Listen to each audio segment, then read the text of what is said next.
We present a video on the hysteroscopic removal of intrauterine devices in pregnancy. Intrauterine devices are a common form of contraception. While pregnancy is uncommon, first-year failure rates are 0.8% for the copper IUD and 0.2% for the levonorgestrel-releasing intrauterine system. Pregnancies complicated by a retained IUD are at increased risk of adverse outcomes, most commonly spontaneous abortion and preterm labor. To date, multiple studies have documented reductions in these risks following IUD removal in early pregnancy. As a result, the World Health Organization recommends IUD removal at the earliest gestational age possible, when the strings are visible on exam. However, if the strings are not retrievable, what are the options for management? When pregnancy continuation is desired, there are three approaches to management: expectant management, removal with a grasper under ultrasound guidance, and hysteroscopic removal with or without ultrasound guidance. This video will present 4 cases to highlight steps and technical tips in successfully performing this procedure. First, ensure pregnancy continuation is desired and obtain informed consent. Complications are uncommon, but risks of gestational sac rupture and miscarriage are discussed with all patients. Review preoperative imaging to plan your surgical approach, and before the procedure, we confirm viability and administer a single dose of Cefazolin. This animation depicts the steps of the procedure.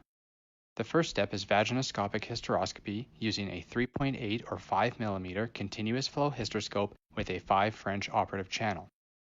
The second step is IUD localization.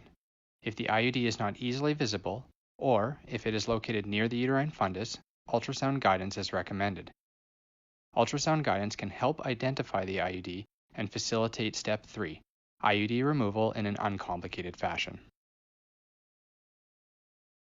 Case 1 is a 35-year-old gravida 2 para 1 who had a copper IUD removed at 9 weeks and 6 days under ultrasound guidance. Hysteroscopy is performed without cervical dilation. Upon entering the endometrial cavity, the gestational sac becomes visible. Visualization is challenged by extensive mucus and debris that mixes with the limited infusion of saline distension media. A hysteroscopic grasper can be advanced through the operating channel of a hysteroscope and used as a probe to help identify the IUD. Once located, the IUD is grasped firmly to ensure it is successfully removed on the first attempt. We attempt to keep the grasper and IUD in view until successful removal is attained.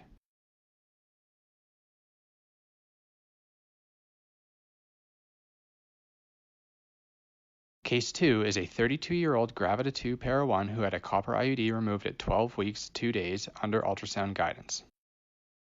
This case nicely depicts the challenges in visualization posed by extensive intrauterine mucus and debris in pregnancy. We attempt to minimize removal and reinsertion of the scope to clean the lens. Here, you can see a track created to pass the hysteroscope between the gestational sac and lateral uterine wall. The hysteroscope is advanced slowly with minimal infusion of distension media to avoid disrupting the gestational sac. The IUD is located, and again, using the hysteroscopic grasper, the IUD is grasped firmly and slowly removed.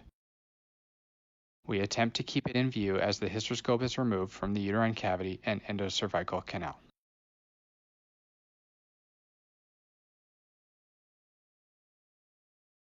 Case 3 is a 33-year-old gravida 2 para 0 who had a copper IUD removed at 9 weeks and 1 day under ultrasound guidance. In this case, you see that as we obtain entry to the uterine cavity, the hysteroscope is not advanced any further. We then perform a gentle scan from one side of the uterine cavity to the other. This helps facilitate IUD identification without the need to advance the hysteroscope further into the uterine cavity. This reduces the risk of disrupting the gestational sac. This technique is useful when the IUD is believed to be located in the lower uterine segment.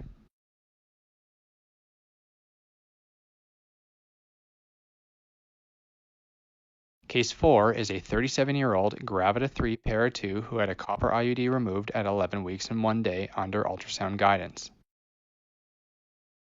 This case nicely depicts how the uterine cavity is entered slowly and carefully to avoid disrupting the gestational sac, which is now seen here. Minimal distension media is again used to create a tract between the sac and lateral uterine wall.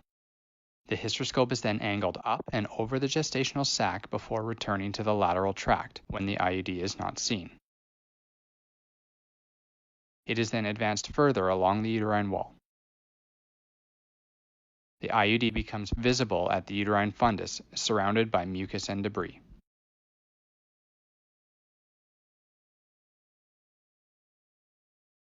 It is then firmly grasped and slowly removed with the hysteroscopic grasper. Care is taken to retract the hysteroscope laterally against the wall of the uterus to avoid disrupting the gestational sac.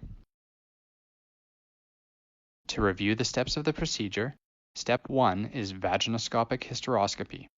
Step 2 is IUD localization, and Step 3 is IUD removal.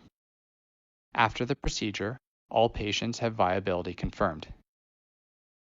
They undergo same-day discharge with a follow-up ultrasound and visit arranged 2 weeks later. If all is well, patients and their obstetricians are advised to resume routine obstetrical care. All 4 cases had successful outcomes. Case 1, 2, and 3 all had uncomplicated pregnancies and vaginal deliveries at term. Case 4 had threatened preterm labor but delivered by cesarean section at 37 weeks and 6 days. Technical tips to help facilitate this procedure include using a small caliber hysteroscope, avoiding cervical dilation, infusing minimal volumes of isotonic distension media, and using ultrasound guidance when IUD visualization is challenging.